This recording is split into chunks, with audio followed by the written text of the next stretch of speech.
Well, good morning, everybody. I hope you can all hear me fine and see me fine. Most of you know me, but for those that haven't met, my name's Chris Mather, and I'm the DSOIS for District 11 South. We're all here to learn about AUXDATA 2, and that has been a big part of my life for the last 7 months or so. And first of all, I wanted to thank, thank the Commodore very much for hosting this event.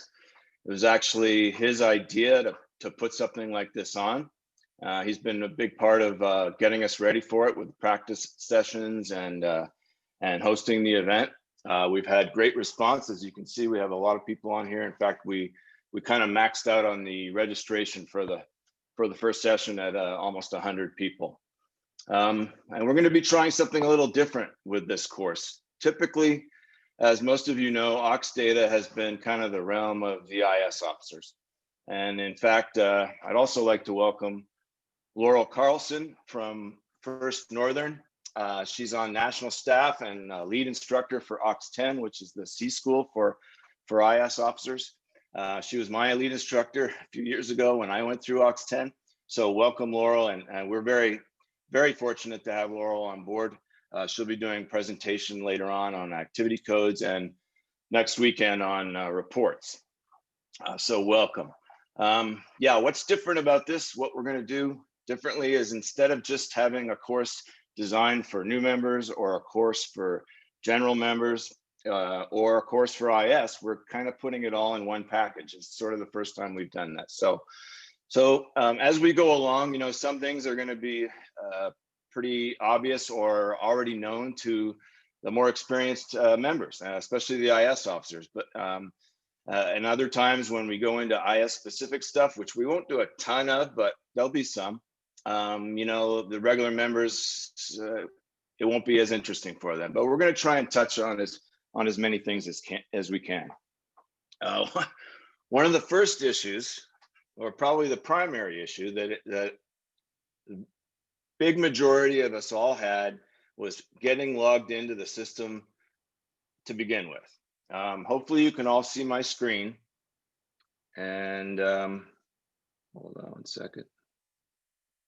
Okay, hopefully you can all see my screen, and it's the initial login screen for AUXDATA 2. In the handout that hopefully all of you got, it's got the URL. Basically, it's uscg.force.com/AUXCommunity. You can probably see it on my screen up here as well. But the problem a lot of people had was the invitations that were sent by the vendor and by the national staff to all the members across the country came across for most email servers as spam. So that was issue number one.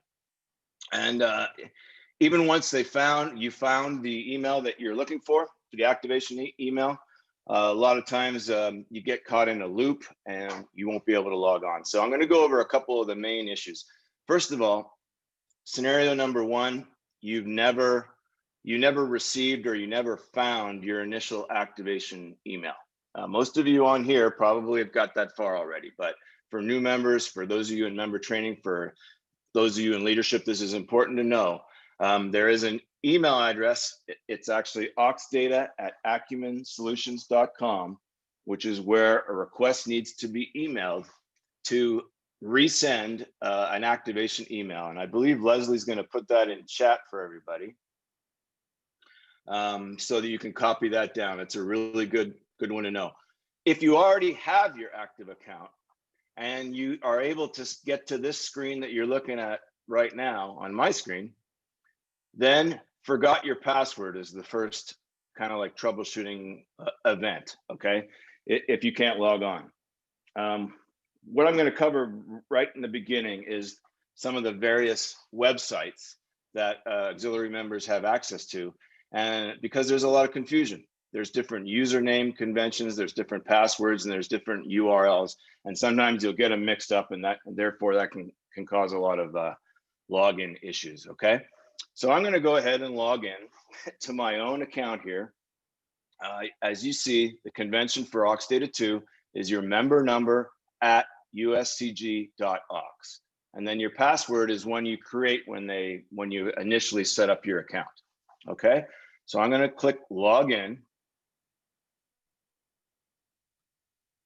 And two-factor authentication is something it's, to be honest, kind of a pain, but it's a requirement from the actual Coast Guard that we have this set up system-wide for AUXDATA 2. So it's something we have to deal with, and it's not going away. Okay, you have two options. One is to send an email to and it's going to send it to your primary email address that's in AUXDATA 2.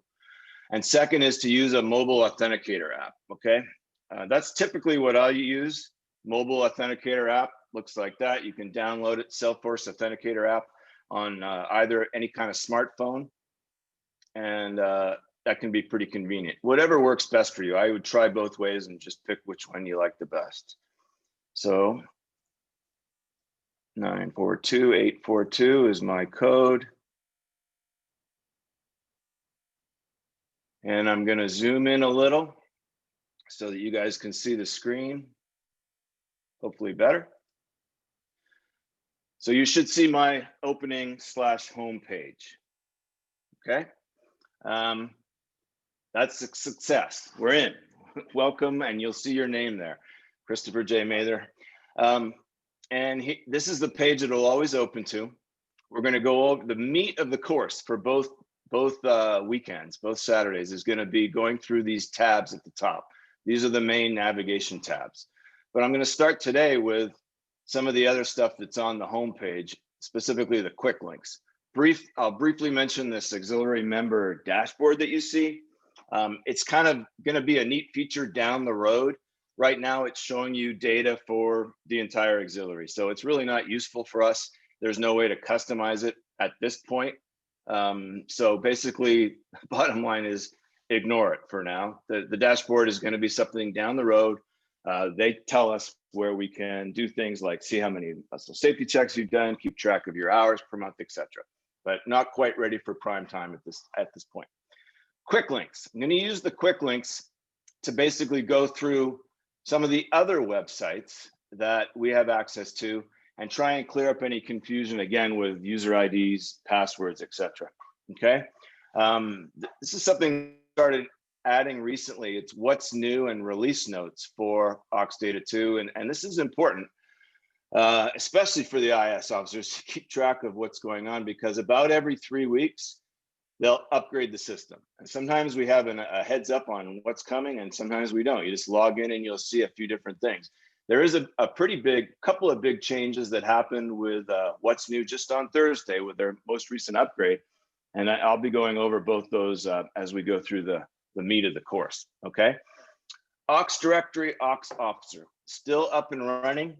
As far as I understand, it's an auxiliary run website, and so it's going to be with us for the foreseeable future. It's not going away, and that's a good thing. I'm gonna click on that. It'll open up a separate tab on your screen, and I'm gonna go ahead and log in. Okay. The login, again, per the handout, is going to be just your member ID and then whatever your member zone password is. Almost everybody that's been in the auxiliary more than a few weeks has set up their member zone password. It's the same ID and password that you'll use to log into any of the unit sites, flotilla, division, district, etc., and also the online classroom. Okay, I'm going to go into the auxiliary directory because there's some great features here. First of all, it's been around forever and people are used to it and they know how to use it. And second, it's going to be a good backup going forward for AUXDATA 2. Okay, I still use this a lot for email, cut and pasting emails, for example. I'll just quick example. I'll type in the unit of 114 for our district. And let's just say I want to send something to all the DSOs, an email to all the DSOs. So I'll type in 114 DSO, and then I'll switch the output to plain email, click search, and boom. I can easily cut and paste that list, which is all the active DSOs in District 11, into an email. It's very functional.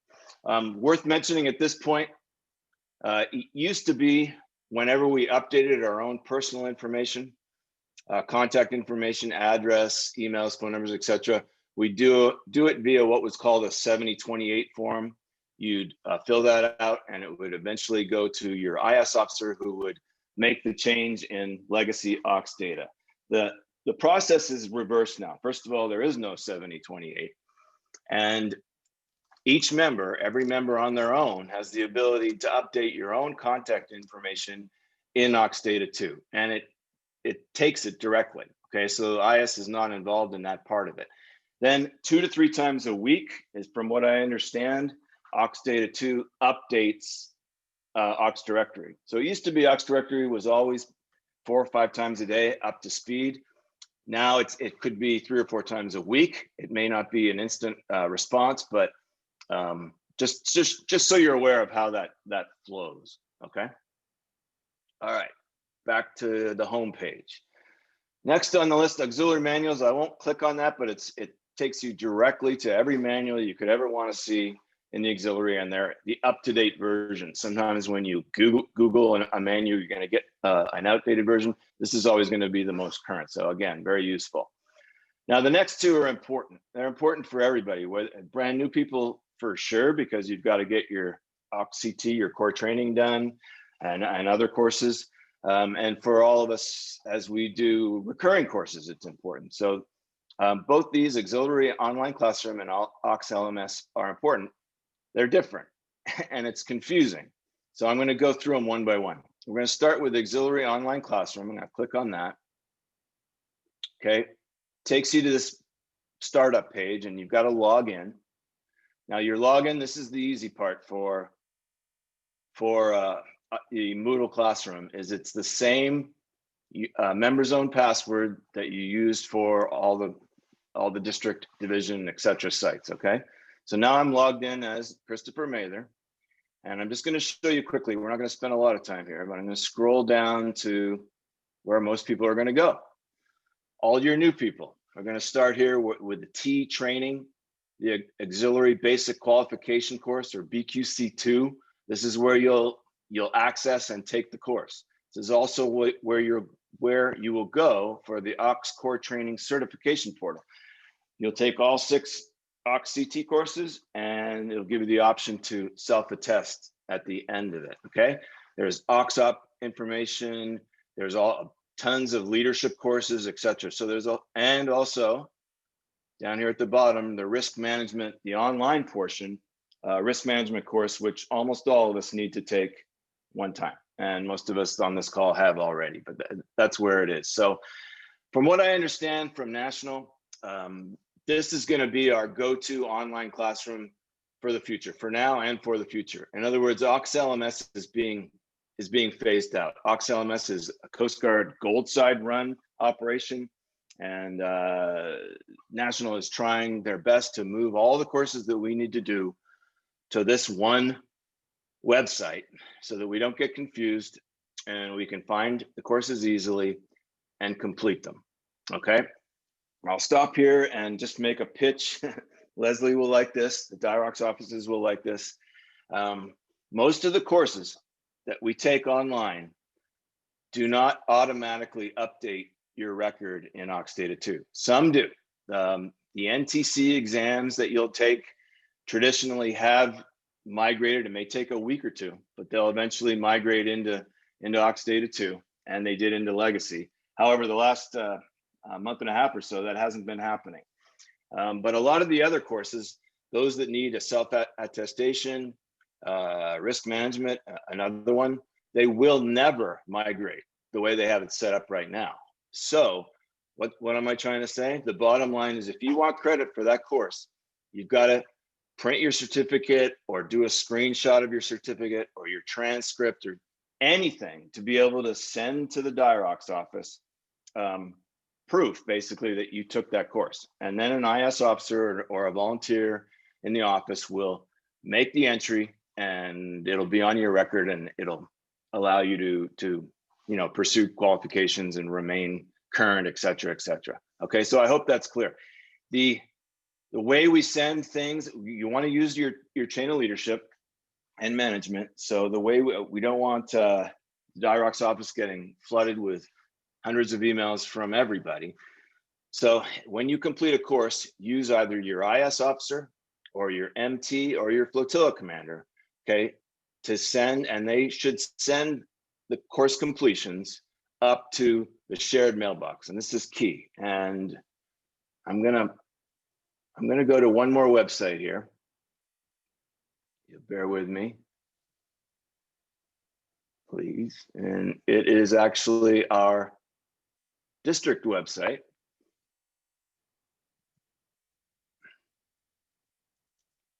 And Leslie, I believe, has put the shared mailbox address in chat. So please copy that down. For a long time, and still there is some confusion on the actual address. So make sure you guys have it accurately. We also have in Contact Us now on this D11S webpage. If you click Contact Us, you're gonna find there is the email link, okay? For a lot of people were sending email to D11 with an S, D11 South -SMB, blah, blah, blah, okay? And it went nowhere. And you didn't get an indication that it didn't go anywhere, but no one at DIROC's ever received anything.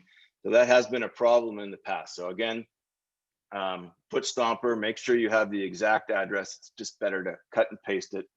And there you go. Also, while we're on the district website, I'm going to point out a couple of things that are, it's just basically new. This website has come a long way, and there's a lot of great information on here for us. But in the same vein as things don't automatically happen in AUXDATA 2 or at the DIROC's office, I'm going to go to eForms and Reports, and then scroll down here to District 11 South Qualification and Recertification. So this is something new. We have a paper form that's been around forever, and now we have an e-form where you can fill it out online. Your flotilla commander can fill it out for you. Basically, what this is for a new certification, whether it be for an instructor, a vessel examiner, or a program visitor, or an ATON verifier. You're going to fill out this form. You can attach the additional information and files as needed, and boom, that is going to notify the DIROC's office that you want this qualification. And basically, it's the only way it's going to happen. Same thing for recertifications, okay? If somebody goes REYR for VEs, for example, and they have to do their 2 makeup VEs, you're going to use this form, and boom, you're going to send it in, okay? Very important, very useful. The other thing I wanted to mention on shared mailbox, for when you have your new members are, you know, they all want to move from AP to either IQ or BQ. They want to change their status. And we've had some of the 5,000 numbers, which are all the new people, blazing through. In fact, I think we have at least one that's already an AX2.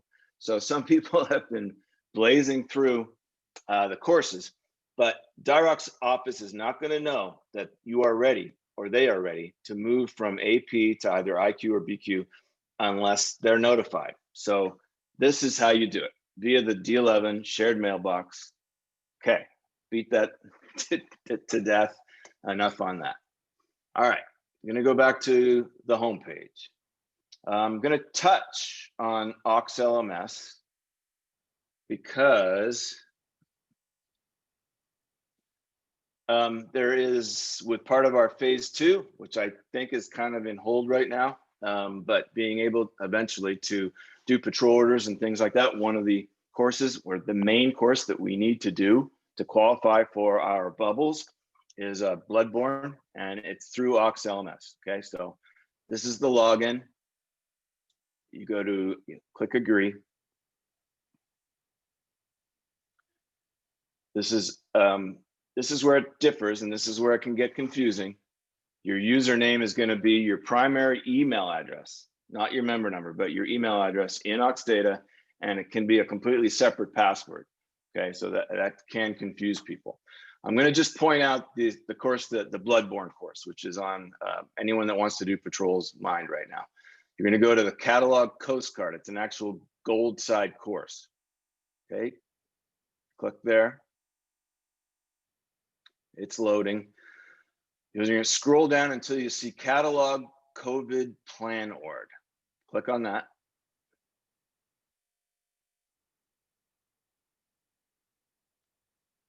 And here it is.